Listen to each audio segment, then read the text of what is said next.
नमस्कार, मैं हूं संजय शर्मा। आप देख रहे हैं 4 PM news network. Jammu Kashmir और हरियाणा शायद भारतीय जनता पार्टी के हाथों से दोनों राज्य फिसल रहे हैं। प्रधानमंत्री जी सिंगापुर में ढोल बजा रहे हैं।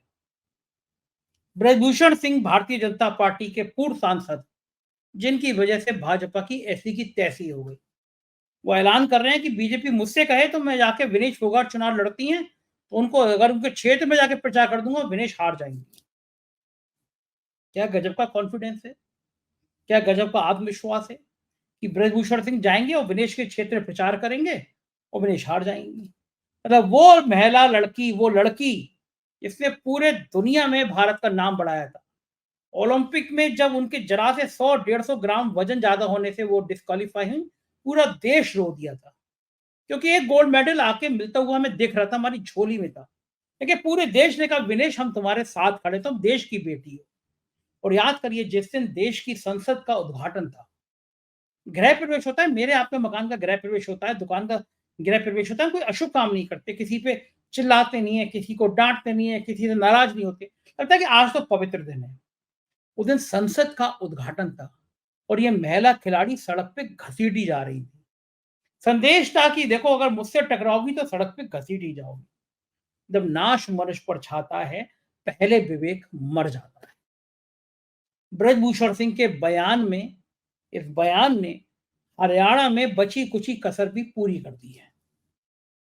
और हरियाणा और कश्मीर अगर हारे तो संघ कहेगा साहेब अब तुम्हारा चेहरा ना रहा काम का, किसी और चेहरे को आने दो। लड़ाई बड़ी है, मोर्चे खुल चुके हैं और इन तमाम राजनीति पर मैंने बात करी देश के कैसे जाने माने पत्रकार से, जो बड़े बड़े अखबारों के संपादक रह चुके हैं, कई इलेक्ट्रॉनिक चैनल के सलाहकार समूह संपादक रह चुके हैं, बहादुर पत्रकार हैं।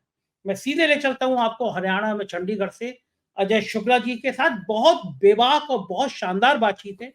पूरी सुन के जरूर बताइएगा कि बातचीत लगी कैसे। चलते हैं अजय शुक्ला जी के पास।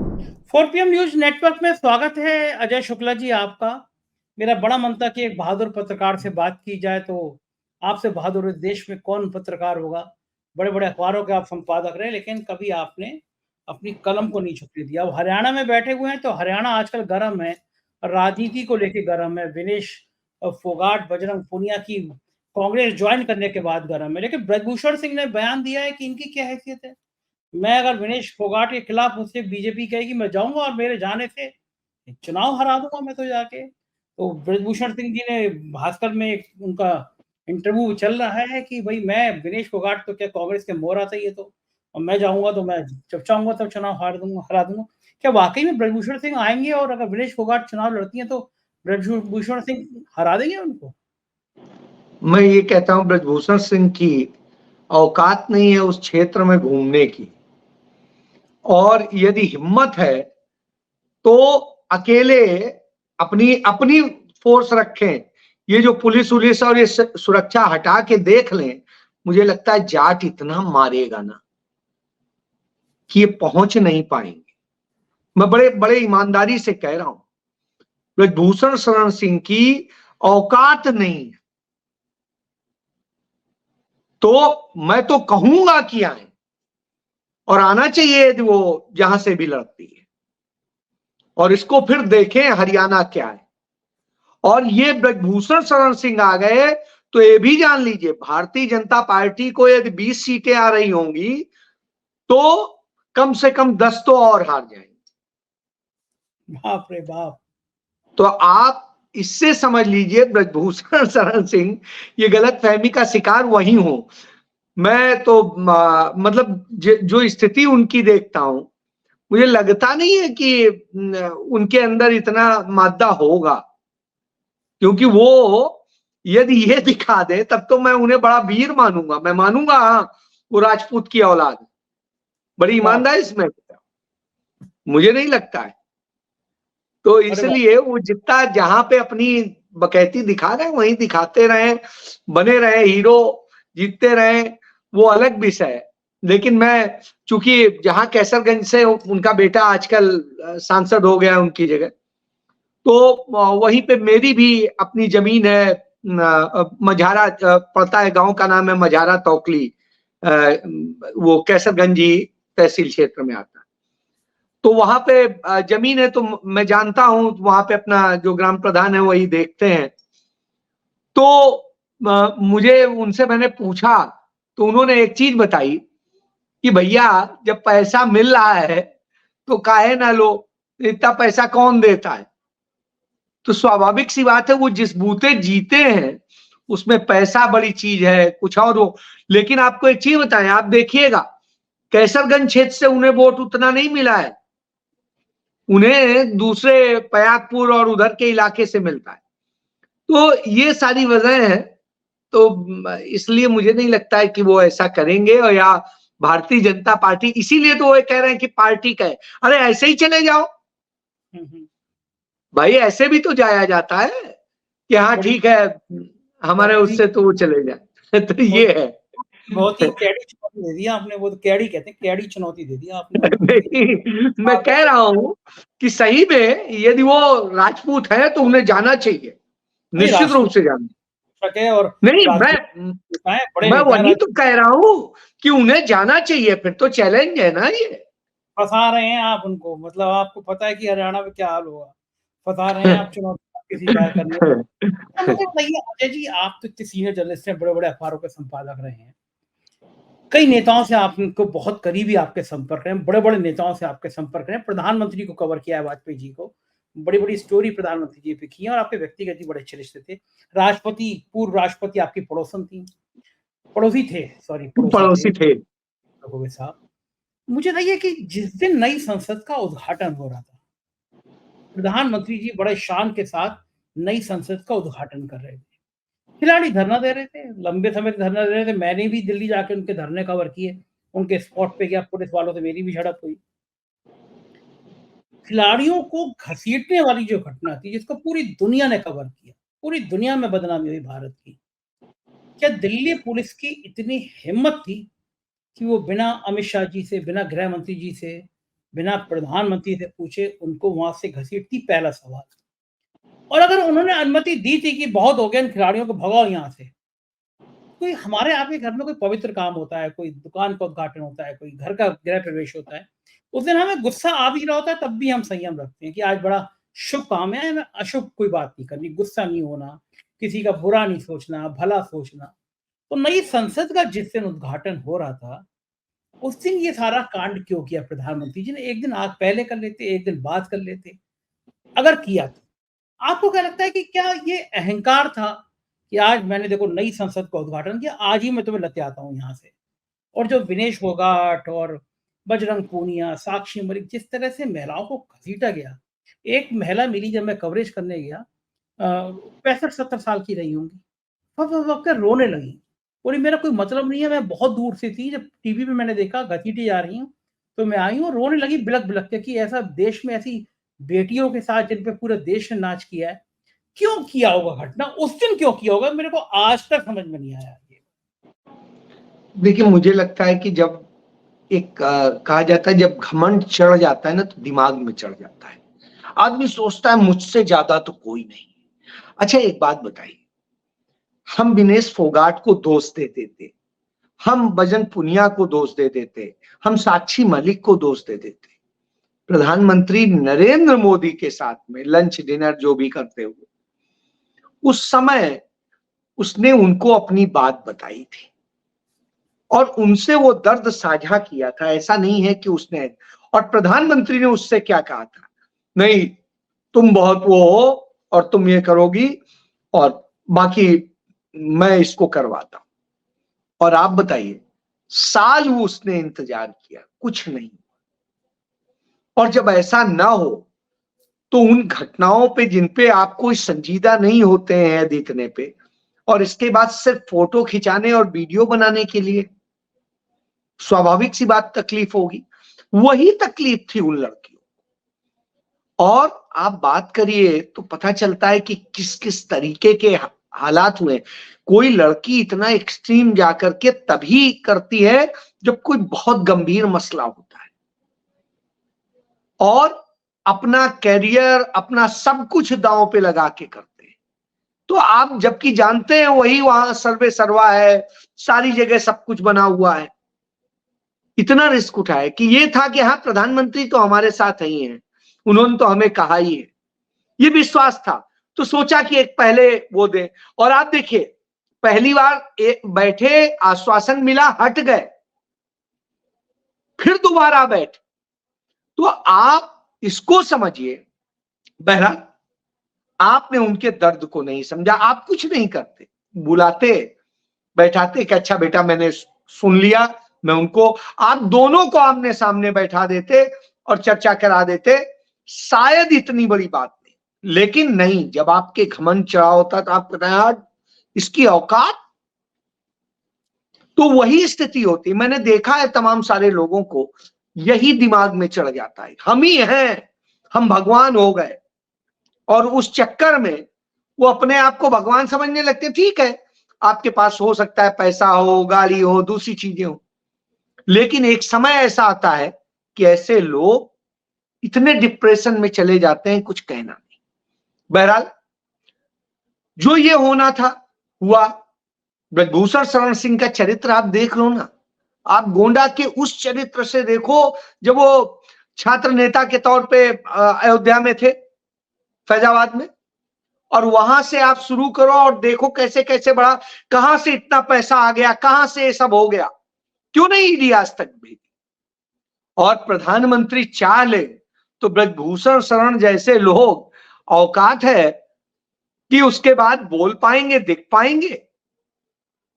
आप ये समझ लीजिए कि कोई हिम्मत नहीं है, चाहते तो अरे क्या होता, एक सीट हार जाते ना, लेकिन प्रधानमंत्री का कद कितना बड़ा हो जाता। लेकिन इसमें वास्तविकता कुछ और छिपी है, जो क्षण के जानकारी आती है, तमाम लोगों के उसने शौक पूरे कराए, और जब वो शौक पूरे कराता है तो स्वाभाविक सी बात है उसको बचाना भी हमारी जिम्मेदारी हो जाती है। और वही हुआ, शायद यही वजह थी कि उतने पवित्र दिन, जिस दिन आप गृह प्रवेश की तरह से कर रहे हैं, मतलब संसद प्रवेश कर रहे हैं, और जिंदगी भर के लिए लिख जाएगा कि यह भारत की यह संसद किसने बनाई थी, तो आएगा कि हाँ नरेंद्र मोदी थे जिन्होंने वो किया था। वो इतिहास लिखवाने का जब आप काम कर रहे थे, उस वक्त में ये करा रहे थे, यानी आपके अपने चंद्रमा में दाग लगा रहे थे, वो काला दाग, तो वह लगाया है। वो है ना कि जब नाज मनुष्य पर छाता है पहले विवेक मर जाता है, वही बिल्कुल। वही वाली बात है। अच्छा मुझे बताइए कि आप तो इस समय चूंकि हरियाणा में ही हैं और हरियाणा की राजनीति को बहुत करीब से देखते हैं, इस घटना का हरियाणा के चुनाव पर कितना असर पड़ रहा है? भारतीय जनता पार्टी की हालत जो पतली बताई जा रही है, उसका इस घटना से, खिलाड़ियों की घटना से कितना संबंध है? बहुत ज्यादा फर्क पड़ेगा, क्योंकि देख लीजिए, एक मिनट संजय जी, अभी ओलंपिक हुआ है, ओलंपिक में हमारे पास 5 मेडल आए, 5 में से 4 हरियाणा ने दिए। ठीक बात है, ठीक। भले ही उसको बजट 60 करोड़ मिला है, और गुजरात को बजट 460 करोड़ मिला है। अरे बाप रे बाप। लेकिन गुजरात का एक भी व्यक्ति खेलने की स्थिति में नहीं था, गया जरूर था लेकिन कहीं खेलने की स्थिति में नहीं था। और उस हरियाणा में इतने लोग थे कि उनमें छटनी करनी पड़ रही थी। तो आप समझिए, तो जो भी आज सम्मान आया है वो आया है। तो हरियाणा खेलने के लिए जाना जाता है। जाटों में ये वैसे भी बहुत ज्यादा प्रिय है, खेल के प्रति लगाव है, और इसके अलावा हरियाणा में रहने वाले उनके कारण दूसरे भी जातियों के लोगों में भी है। तो यानी आप ये समझ लीजिए इसका लगाव बहुत ज्यादा है। अब आप देखिए, योगेश्वर दत्त ब्राह्मण है लेकिन खेलता है, ठीक है। इसी तरीके से कई और खिलाड़ी, एक लड़की अभी जीती है तीरंदाजी में, निशानेबाजी में, वो भी जो है वो दूसरे समुदाय से। तो इस तरह से आप ये समझिए कि वहां पर खेल लोगों के जीवन का हिस्सा है, और इसलिए हर गांव इस पर चर्चा करता है। खापे इसको लेके गंभीर होती है। तो निश्चित रूप से आप ये मान के चलिए, ये इमोशनल टच। और मैं आपको एक बात बता दूं, भले कोई इस पे कुछ भी कहे कि वो कांग्रेस में और लड़ने और इसमें, क्या इसके पहले जो भारतीय जनता पार्टी ने इसी की चचेरी बहन बबीता फोगाट को नहीं शामिल कराया? वो क्या नाम है, योगेश्वर दत्त इसके साथ हो गए।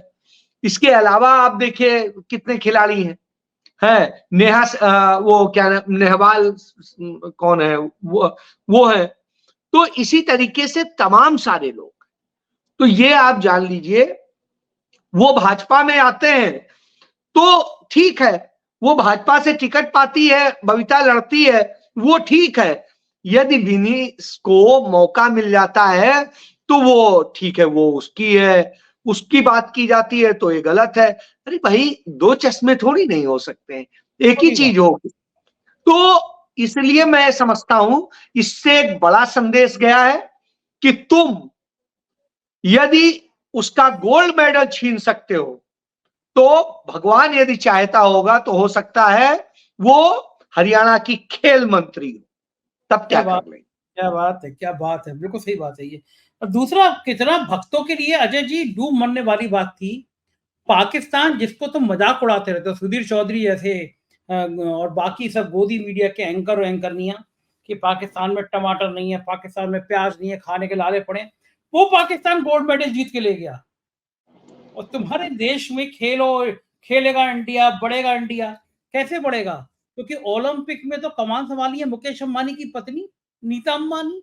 क्या मतलब है उनका ओलंपिक से, ओलंपिक की टीम से, ओलंपिक के लोगों से?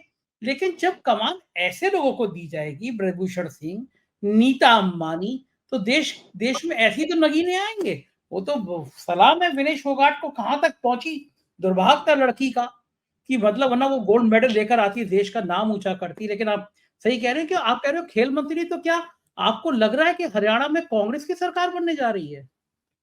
नहीं, मुझे कोई संदेह नहीं लगता है संजय जी। मैं एक चीज ये कहूं, आप ये गिनती करिए कि कितनी सीटें आ रही हैं। आप कहेंगे 50 सीटें आ रही हैं, फिर आप कहेंगे नहीं नहीं 50 नहीं 55 आ रही हैं, फिर आप कहेंगे नहीं 60 आ रही हैं, फिर आएगा 65 आ रही हैं, कितनी आ रही, 70 आ रही हैं। मतलब आज आप यह अनुमान लगाने की स्थिति में नहीं है, इस तरह की स्थिति। और ये इसका एक कारण नहीं है, इसके बहुत सारे कारण। देखिए, यह एक इमोशनल कारण है जो महिला पहलवानों वाला है। और ब्रजभूषण शरण सिंह ने जो बयान दे दिया ना कि बबीता और ये सब हरियाणा की बेटी, ठीक है, तो ये हरियाणा के हैं, इससे हरियाणा को और ज्यादा अस्मिता का सवाल। मैं एक उदाहरण आपको देता हूं, 1989-90 की बात। चौधरी देवीलाल मुख्यमंत्री हुआ करते थे और फिर वो डिप्टी पीएम बना लिए गए। और जब डिप्टी पीएम बन के गए तो इस्तीफा देना था, तो उन्होंने अपने बेटे ओम प्रकाश चौटाला को सीएम बनाने का फैसला किया। उन्हें किया और करने के बाद में उन्होंने उन्हें अपनी जो सीट थी महम, वहां से लड़ाने का किया। उनका पूरा चुनाव जो है उनके प्रतिनिधि के तौर पे आनंद डांगी वो किया करते थे। अब हुआ क्या, उन्होंने अपने बेटे को वहां से प्रत्याशी बनाने किया। खापों ने वहां जाके कहा दिल्ली में कि ये आप गलत कर रहे हैं, हम डांगी के कारण आप लोगों से वो करते थे, डांगी के साथ अन्याय मत करिए, बेटे को कहीं और से लड़ा लीजिएगा। वहां से डांगी को रहे, उन्होंने वापस कर दिया। और वापस कर दिया और उसके बाद कहा हम वहीं आके बात करेंगे। वहां आए तो खापे फिर बैठी। उन्होंने कहा कि साहब खापों का हम दिमाग ठीक करने आए। और नतीजा ये हुआ कि इतना बीभत्स हुआ कि समझिए खून की नदियां बह गई, ऐसे लोग मरे, खापों के लोगों ने मारा। महम कांड मशहूर है हरियाणा में। और चुनाव आयोग ने फिर उसको कैंसिल किया, उसमें कुछ जगह चुनाव, फिर तिवारा चुनाव हुआ, फिर चौथी बार चुनाव हुआ। अब आप सोचिए, डांगी पे एफआईआर दर्ज की गई, मर्डर की और सब कुछ सब कर लिया। अंत में स्थिति ये हुई, वीपी सिंह को अपने मंत्रिमंडल से बर्खास्त करना पड़ा, देवीलाल। तो मैं ये उदाहरण बताता हूं, यहां खापे यदि अपने मन में रख लेती हैं तो फिर लड़ाई से नहीं बात बन सकती, प्यार से तो बन सकती है। लेकिन तो भारतीय जनता पार्टी जाट बनाम गैर जाट इस मुद्दे को थोड़ा भड़काना चाहती है कि ये जाटों के खिलाफ वो पहले भी ये खेल करती रही है, तो क्या इसमें कामयाब हो पाएगी कि हरियाणा में जाट बनाम गैर जाट का एक बड़ा मोर्चा बन जाए, बीजेपी को फायदा हो जाए? देखिए, ये हो सकता था, लेकिन इस बार आप देखिए ना कि भारतीय जनता पार्टी ने बहुत ज्यादा जाटों को टिकट दे दी। जो 67 टिकट घोषित किए हैं, आप सोचिए कि उसमें 15 जाट भी है, और इसलिए इस बार ये वो खेल तो कह नहीं पाएंगे। और स्थिति क्यों, ये जान रहे हैं कि इनकी हालत खराब है। स्थिति ये है, आप देखिए 2019 का लोकसभा चुनाव हुआ था, करनाल सीट से संजय भाटिया जीता था और हिंदुस्तान में सबसे ज्यादा वोट से जीता था। और स्थिति ये होती है, इस बार वहां पर कितना अंतर था। जब मनोहर लाल खट्टर, आप सोचिए मनोहर लाल खट्टर का चेला जीतता है जिसे कोई नहीं जानता है, कितनी अच्छी जीत लाता है, और खुद मनोहर लाल लड़ते हैं तो किस हालत में आ जाते हैं। यह बताता है कि अब जो उनका पंजाबी वोट बैंक था और दूसरा था, वो खिसक चुका है। क्यों खिसक चुका है, सुनिए। एमएसएमई एक बड़ा सेक्टर है हरियाणा में, वही बेसिकली धंधा चलाता है, वो पूरी तरह से बर्बाद कर दिया गया। किसानी वो बर्बाद हो गई। अब एक बताइए, किसानी में सबसे ज्यादा, किसान से भी ज्यादा फायदा कौन उठाता है? आढ़त वाले, है ना, उसकी दलाली करने। और वो कौन होते हैं? वो बनिए होते हैं, पंजाबी होते हैं, कुछ और होते हैं, तो इस तरह खत्री होते हैं। तो ये आप समझिए कि वो सारा जो मुनाफा कमाते थे, उन्हीं के वोट बैंक के आधार पर ये खुद को खड़ा पाते थे। आज स्थिति ये है कि अब उनके आधार पे कैसे पाएंगे, जब उन्हीं का कारोबार खा गए हो, तो वो भी नाराज है, तो वो चीज नहीं चलेगी। तीसरी, शिक्षा का कैसे बंटाधार किया है। आप देखिए, एक भी मेडिकल कॉलेज नहीं बनाया, एक भी यूनिवर्सिटी नहीं बनाई, एक भी केंद्रीय संस्थान नहीं ला पाए। जो राजीव गांधी एजुकेशन सिटी था उसे बर्बाद कर दिया। जो यहां प्राइमरी स्कूल्स और मिडिल स्कूल्स थे, उन स्कूल्स की स्थिति यह है कि हुड्डा सरकार में 3,500 स्कूल बने थे और इस सरकार ने 5,000 से अधिक स्कूल बंद कर दिए। अब आप सोचिए, उससे लोग सफर कर रहे हैं। दूसरी चीज, जो मेडिकल कॉलेज हुड्डा के समय में या उसके पहले बने थे, उनमें फीस होती थी 2 लाख रुपए, अब वो 40 लाख। बाप रे बाप। तो यहां का सरकारी मेडिकल कॉलेज मिल जाता है, वहां लेने की बजाय वो उत्तर प्रदेश के किसी प्राइवेट मेडिकल कॉलेज को चुन लेता है, वो कम पैसे में हो जाता है। तो मेरे अपने 2-3 परिचित हैं, उन्होंने यही किया। तो मैं ये उदाहरण बताऊं कि इस तरह की स्थिति है। फिर आप देखिए, लेकिन एक काम बीच में, सॉरी मैं आपको टोक रहा हूं, एक काम तो अच्छा कि शराब सस्ती कर दी वहां पे, है ना? है? शराब सस्ती कर दी वहां पे, शराब सस्ती हरियाणा में। शराब इसलिए सस्ती की, वो भी बता देता हूं। विनोद शर्मा है, लिकर माफिया कहलाते हैं इस रीजन के, तो उनका शराब का धंधा है पूरा। उनका बेटा राज्यसभा सदस्य है भारतीय जनता पार्टी का, उसके अपने मीडिया संस्थान है, तो उसके जरिए तमाम चीजों के जो है बेनिफिट लिए जाते हैं मीडिया के जरिए, और उनको भी फिर बदले में बेनिफिट देना था और उसके बदले में तमाम लाभ मिलने थे। तो वो पूरा खेल है, इसलिए ये सारी चीजें हैं। अच्छा, वो मुझे चल बताइए, रहा। मुझे बताइए कि आप कश्मीर उनकी पत्नी को कालका से टिकट भी दे दिया। अच्छा, ओके, ओके। हाँ। अच्छा ये बताइए, अभी आप कश्मीर भी घूम के आए पिछले दिनों में, और कश्मीर में तो लोग ये कह रहे हैं कि बिल्कुल 100% तय है कि नेशनल कॉन्फ्रेंस और कांग्रेस की सरकार बन जाएगी वहाँ पर। हरियाणा भी हाथ से जाता हुआ नज़र आ रहा है। लेकिन प्रधानमंत्री तो मस्त हैं, वो सिंगापुर में ढोल बजा रहे हैं, उनको कोई फ़र्क ही नहीं है। ऐसा क्यों? इतनी मस्ती क्यों? देखिए, मस्ती दिखाने की बात है। असल में हालत बिगड़ी हुई है, नहीं बिगड़ी होती तो यही तो मुफ्त की रेवड़ियां कहते थे। आज ही घोषणा पत्र जारी किया है जम्मू कश्मीर का, देख लीजिए कितनी रेवड़ियां की बात की है उसमें। तो मैं यही कह रहा हूं, इनकी जब हालत बिगड़ती है तो ये इसी तरीके से करते हैं। बाद में क्या होगा? बाद में कह देंगे ठीक है, जैसे कहते हैं अमित शाह ही कहते हैं, क्यों तो चुनावी जुमले होते हैं। तो साहब, इनका असल में कैरेक्टर कुल मिला के ये है, इन्हें एक भरोसा है नफरत पे कि हम लड़ा लेंगे, एक भरोसा है कि हम कहां तोड़फोड़ कर लेंगे, तीसरा जो संस्थाओं का और जांच एजेंसियों का इस्तेमाल करते हैं वो है। तो ये सारी चीजें कहीं ना कहीं इनके साथ हैं, उनसे जो ये उठा लेंगे। इसका उदाहरण देता हूं, आप सोचिए, टिकट दी इन्होंने, सागवान है, उनको मुलाना से, उनके बेटे को कुरुक्षेत्र का डीसी लगा दिया। अब क्या हुआ कि वो बिल्कुल मुलाना की पूरी सीमा ही कुरुक्षेत्र से जुड़ी हुई है। अब कैसे उसका लाभ आराम से मिल जाएगा, वो पूरा खेल किया गया। तो इस हाँ, तरह से खेल करते हैं। सांगवान के नाम से याद आया मुझे, दादरी में बलात्कारी, देखिए बंगाल में रो रहे हैं, दर्द आंसू बहा रहे हैं कि बंगाल में रेप हो गया डॉक्टर के साथ। अच्छा है, दर्द होना भी महसूस होना चाहिए, पूरे देश को बंगाल की लड़की के संग खड़ा होना चाहिए। लेकिन जो बलात्कारी सजायाफ्ता बलात्कारी है राम रहीम, वो पैरोल पे एक के बाद एक करके छूटता रहा। राष्ट्रपति को भी दिखाई नहीं दिया, उनके दिल में भी दर्द नहीं हुआ राम रहीम को लेकर।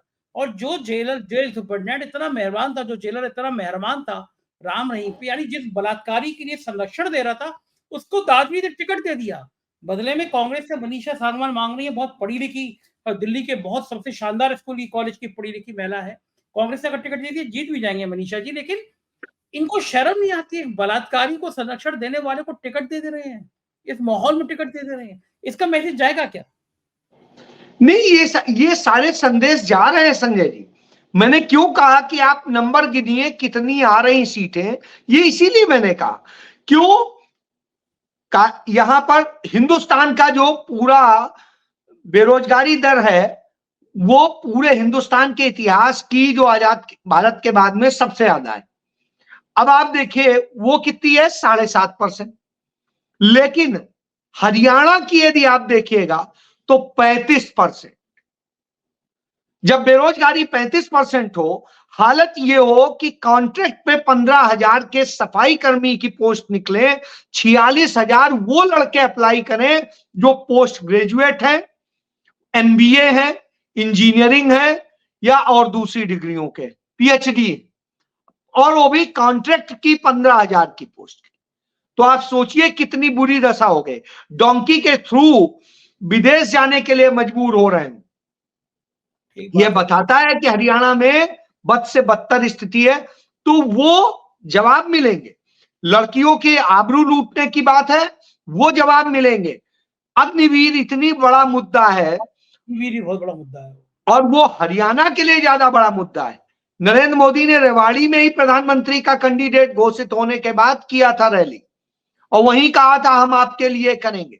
आज स्थिति है वहीं पर उनके लिए चैलेंज है। सुनने में आ रहा है कि 25% अस्थाई दिए जाते थे, अग्निवीर 50% कर दें हरियाणा को देख के। लेकिन एक आखिरी सवाल अजय जी, अगर मान लीजिए भारतीय जनता पार्टी जम्मू कश्मीर और हरियाणा दोनों राज्य हार जाती है, तो मोदी जी की कुर्सी को क्या खतरा पैदा हो? स्वाभाविक सी बात है। अभी आरएसएस देखिए धीरे से बोलना शुरू हुआ है। आरएसएस के पास में दम आ जाएगी बोलने की, और उसके पास आधार खड़ा होगा कि देखो तुम इस तरह की स्थिति है। क्यों? आज बैसाखी के सहारे खड़ी सरकार है, और इसके बाद इनके सहयोगी भी सोचने लगेंगे कि आगे हमारा क्या होगा। क्योंकि जिस राजनीति से चल रहे हैं उससे कुछ होने हुआने वाला नहीं है। तो इसलिए निश्चित रूप से नरेंद्र मोदी की कुर्सी पूरी तरह खतरे में आ जाएगी, कहीं कोई इसमें गुंजाइश नहीं। बिल्कुल, बहुत-बहुत शुक्रिया अजय जी, आपने हमें समय दिया, आभार, थैंक यू। तो ये जो अजय शुक्ला जी बातचीत सुनी आपने, क्या बेहतरीन तरीके से उन्होंने प्रस्तुत किया, और आप क्या इस बात से सहमत हैं कि क्या विनेश फोगाट अगर ब्रजभूषण सिंह चले गए वहां पे, क्या हाल होगा ब्रजभूषण का, जो अजय शुक्ला कह रहे हैं, क्या वैसे ही होगा या ऐसा कुछ नहीं होगा? आप क्या सोचते हैं, मुझे जरूर बताइएगा। चैनल को ज्वाइन और सब्सक्राइब भी करिएगा। शुक्रिया, थैंक यू।